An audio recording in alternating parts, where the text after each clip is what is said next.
ఏమండి నాన్ వెజ్తో సమానంగా ఉండే మీల్ మేకర్ కర్రీ అండి. ప్రోటీన్ కర్రీ అనమాట, హెల్దీ కర్రీ. ఇంట్లో ఈజీగా చేసుకొని తినేయచ్చండి. నాన్ వెజ్ తినని వాళ్ళు ఇలా మీల్ మేకర్ చేసుకొని తినేసేయచ్చు అనమాట. చాలా చాలా టేస్టీగా ఉంటుంది. ఎలా చేసుకోవాలో చెప్పేస్తానండి. ఫస్ట్ అయితే వాటర్ బాగా బాయిల్ అయిన తర్వాత స్టవ్ ఆఫ్ చేసి నేను ఇక్కడైతే సోయా చంక్స్, మినీ చంక్స్ తీసుకున్నానండి. వీటిని మీల్ మేకర్ అని కూడా అంటారనమాట. ఒక 10 మినిట్స్ ఇలా వేడి నీళ్ళలో వేసేసి తర్వాత గట్టిగా స్క్వీజ్ చేసి పక్కన పెట్టేసుకోవాలి. తర్వాత స్టవ్ మీద ప్యాన్ పెట్టేసుకొని 1 స్పూన్ ఆయిల్ యాడ్ చేసుకొని ఒక 2 ఆనియన్స్ అయితే యాడ్ చేస్తున్నాను. ఆనియన్స్ కొద్దిగా ఫ్రై అయిన తర్వాత ఒక 2 టమాటోస్ అయితే యాడ్ చేస్తున్నాను, మీడియం సైజ్వి. అలాగే పచ్చిమిర్చి కూడా యాడ్ చేసుకొని ఇవంతా కూడా బాగా ఫ్రై అయిపోయిన తర్వాత చల్లారిన తర్వాత పేస్ట్లా చేసి పక్కన పెట్టుకోవాలి. సేమ్ అదే ప్యాన్లో ఇంకొక 1 స్పూన్ ఆయిల్ యాడ్ చేసుకొని మన మీల్ మేకర్ వేసేసి లో ఫ్లేమ్లోనే సిమ్లోనే ఒక 3 to 4 మినిట్స్ ఇలా ఫ్రై చేసుకుంటే సరిపోతుంది. తర్వాత తీసేసి పక్కన పెట్టేసుకొని సేమ్ అదే కడాయిలో ఇంకొక 1 స్పూన్ అయితే ఆయిల్ యాడ్ చేస్తున్నాను. ఇందులోనే అల్లం వెల్లుల్లి పేస్ట్ అయితే ఒక 1 స్పూన్ యాడ్ చేసుకొని కొద్దిగా జీలకర్ర కూడా యాడ్ చేసుకొని అల్లం వెల్లుల్లి పేస్ట్ పచ్చివాసన అంతా పోయిన తర్వాత ఇందులోనే ఉప్పు, కారం, పసుపు మీ టేస్ట్కి ఎంత కావాలో అంత చూసి యాడ్ చేసుకోండి.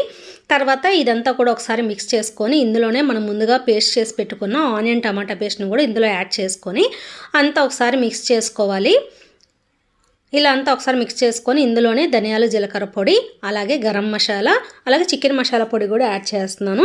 ఇవన్నీ యాడ్ చేసుకున్న తర్వాత ఈ గ్రేవీ అంతా కూడా దగ్గర పడిపోయి ఆయిల్ సపరేట్ అవ్వాలండి. అంతవరకు కుక్ చేసుకుంటేనే ఈ కర్రీ అనేది చాలా టేస్టీగా ఉంటుంది. తర్వాత సిమ్లో పెట్టేసుకొని ఒక 2 స్పూన్లు కర్డ్ అయితే యాడ్ చేస్తాను.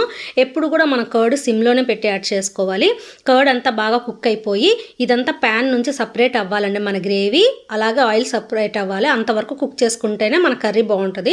చూసారు కదా, ఈ స్టేజ్లో నేనైతే ఒక 200 ml వాటర్ అయితే యాడ్ చేస్తున్నాను గ్రేవీకి సరిపడా. మీరు ఒకసారి చెక్ చేసుకోండి. వాటర్ యాడ్ చేసిన తర్వాత కూడా మన గ్రేవీకి సరిపోతుందా లేదా ఒకసారి మీరు ఎలా గరిటెతోటి కలిపి చూస్తే తెలుస్తుందనమాట. చూసారు కదా, ఇలా అయిన తర్వాత గ్రేవీ కొద్దిగా బాయిల్ అవుతున్నప్పుడు ముందుగా రెడీ చేసి పెట్టుకున్న సోయా చంక్స్ని, మీల్ మేకర్ని యాడ్ చేసుకొని ఈ టైంలో కూడా ఒకసారి ఉప్పు, కారం చెక్ చేసుకోండి. చెక్ చేసుకొని ఇదంతా బాయిల్ అవుతున్నప్పుడు పైనుంచి నేను కసూరి మేతి యాడ్ చేస్తున్నాను. కసూరి మేతి లేదు అనుకున్న వాళ్ళు కొత్తిమీర అయినా యాడ్ చేసుకొని మూత పెట్టేసి మనకు ఆయిల్ సపరేట్ అవ్వాలి. చూసారు కదా, మధ్య మధ్యలో ఇలా కలుపుతూ ఉండాలి. ఎందుకంటే మనకి అడుగంటకుండా ఆయిల్ సపరేట్ అవ్వటం అయితే స్టార్ట్ అయిపోయిందండి.